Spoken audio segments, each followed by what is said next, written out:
নমস্কার, pops magic চ্যানেলে সকলকে স্বাগত জানাচ্ছি। মোটামুটি সব পরিবারেই ব্রেকফাস্ট বা টিফিনের জন্য প্রথম পছন্দ হয়ে থাকে লুচি, রুটি বা পরোটা। আর যুগ যুগ ধরে এই প্রথাই চলে আসছে। বলা যায় লুচি বা পরোটার প্রতি বাঙালিদের আলাদাই আবেগ। অনেকের বাড়িতে রাতে খাবার হিসেবে রুটির বদলে পরোটা খাওয়া হয় মাঝে মধ্যে।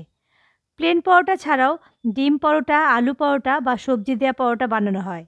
কিন্তু যেভাবেই পরোটা বানানো যাক না কেন, অনেকেই পরোটায় নরম হয় না। আজকে সবজি পরোটা বানাবো, সাথে থাকবে নরম পরোটা বানানোর কয়েকটি সহজ টিপস। আজকাল ছেলেমেয়েরা ভেজিটেবল খেতে চায় না, এভাবে সবজি পরোটা বানিয়ে দিলে বেশ আয়েশ করেই তারা খেয়ে নেবে। চলুন শুরু করছি তাহলে আজকের রেসিপি। ভেজ পরোটা বানানোর জন্য কিছু সবজি নিয়েছি। এখানে আছে বাঁধাকপি, ধনেপাতা, ফুলকপি, ফুলকপিগুলো ছোট করে কেটে নিয়েছি। আছে ক্যাপসিকাম, ক্যাপসিকামও ছোট করে কেটে নিয়েছি।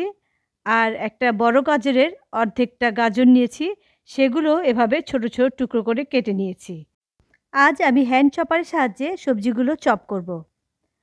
আর হ্যান্ড চপারের জন্য সবজিগুলো যতটা ছোট করে কাটা যায় ততটা ভালো চপ হবে। তাই ফুলকপিগুলো আমি হাত দিয়ে ভেঙে ভেঙে আরও ছোট ছোট টুকরো করে দিচ্ছি। যেহেতু একসাথে সবগুলো সবজি চপ করা যাবে না, তাই আমি দুটো ভাগে এগুলোকে চপ করে নেব। যাদের কাছে এরকম হ্যান্ড চপার নেই, তারা গ্রেটার দিয়েও মিহি করে গ্রেট করতে পারেন। প্রথম ব্যাচটা চপ করা হয়ে গেছে। একটা বড় মিক্সিং বোলের মধ্যে আমি এটাকে ঢেলে নিলাম। এবারে বাকিগুলোকে চপ করব, তাই বাঁধাকপিও আমি হাত দিয়ে ছিঁড়ে ছিঁড়ে আরও ছোট ছোট টুকরো করে দিলাম। দিয়ে দিচ্ছি ধনেপাতা। আপনারা হাত দিয়ে অথবা গ্রেটার দিয়ে চপ করতে পারেন, তবে তাতে অনেক সময় লাগে। আর এভাবে হ্যান্ড চপার দিয়ে খুব ইজিলি কাজটা হয়ে যায়। বাঁধাকপিও চপ করা হয়ে গেছে, এগুলো সেই মিক্সিং বোলের মধ্যে ঢেলে দিলাম। আপনাদের পছন্দ মতো যে কোনো সবজি এখানে ব্যবহার করতে পারেন। বিট, বিন বা মূলো, যে সবজি আপনার হাতের কাছে আছে সেটাই ব্যবহার করতে পারেন। এগুলো সব মিশিয়ে দিচ্ছি। এবার এর মধ্যে দিয়ে দেব স্বাদমতো নুন। নুনটা মেখে আমি এটাকে 10 মিনিট রেখে দেব, কারণ নুন মাখার ফলে সবজি থেকে বেশ কিছুটা জল বের হবে। আর তাতেই আমি ডোটা মাখবো, বাড়তি করে আর কোনো জল দেবারই প্রয়োজন হবে না। 10-12 মিনিট হয়ে গেছে।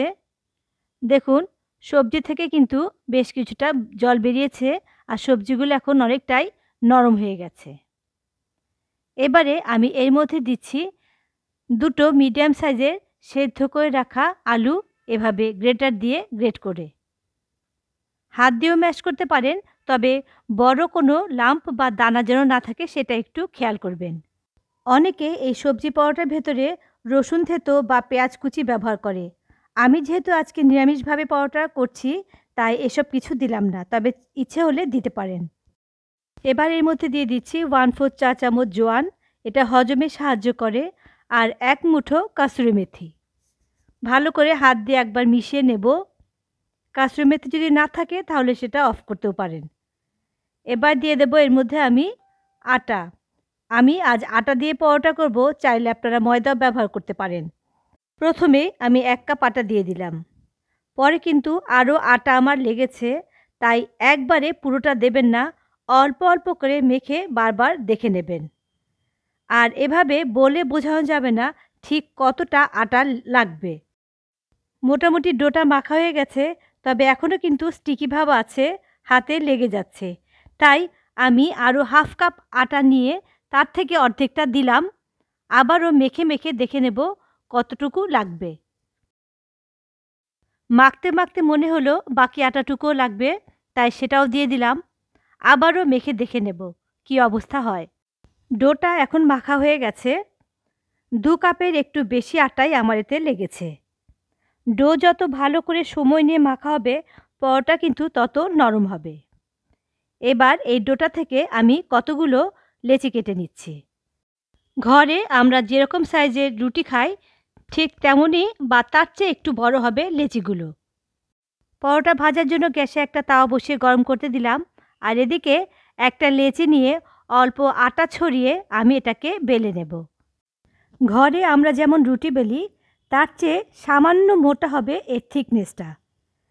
দেখুন একটা দেখিয়ে দিচ্ছি। তাওয়া গরম হয়ে গেছে, আমি পরোটাটা এর উপরে দিয়ে দিলাম। পরোটা দেওয়ার পর কিন্তু কোনো রকম নাড়াচাড়া করবেন না। নিচ থেকে যখন এটা একাই উঠে আসবে তখন এটাকে আমি উল্টে দেব। আর পুরো প্রসেসটাই মিডিয়াম টু হাই ফ্লেমে করতে হবে। পরোটা যদি লো ফ্লেমে করেন তাহলে কিন্তু পরোটা শক্ত হয়ে যাবে। দেখুন নিচের দিকটা উঠে আসছে, এবারে এটাকে আমি উল্টে দিলাম। কি সুন্দর একটা হালকা কালার চলে এসেছে। এভাবে চেপে চেপে আমি ওপিঠটাও সেঁকে নিচ্ছি। আরেকবার উল্টে দিচ্ছি। দেখুন কালার চেঞ্জ হয়ে গেছে পরোটার। এবারে 1 চামচের মতো সাদা তেল আমি পরোটার চারদিকে ছড়িয়ে দিলাম। আবারও উল্টে দিচ্ছি। দেখুন নিচের দিকে কিন্তু সুন্দর একটা কালার চলে এসেছে। এভাবে উল্টে পাল্টে আমি দুটো সাইডই হালকা লাল করে ভেজে নেব। আর পরোটা ভাজার সময় কিন্তু একটা একটা করে ফ্রাই প্যানে দিয়ে ভালো করে ভাজতে হবে। একসঙ্গে একাধিক পরোটা ভাজলে চলবে না। একসঙ্গে বেশি করে পরোটা ভাজলে কিন্তু পরোটা তখন শক্ত হয়ে যাবে। দুটো সাইডই ভাজা হয়ে গেছে, এবার এটাকে নামিয়ে নিচ্ছি। বাকি পরোটাগুলো একইভাবে এখন ভেজে নেব। রেডি হয়ে গেছে ভেজ পরোটা। আমি ওপরে একটু বাটার ছড়িয়ে দিয়েছি। খুবই স্বাস্থ্যকর একটা রেসিপি। এটা এমনি এমনি খাওয়া হয়ে যায়, সাথে আর কোনো তরকারি লাগে না, শুধুমাত্র সস দিয়েও এটা খাওয়া যাবে।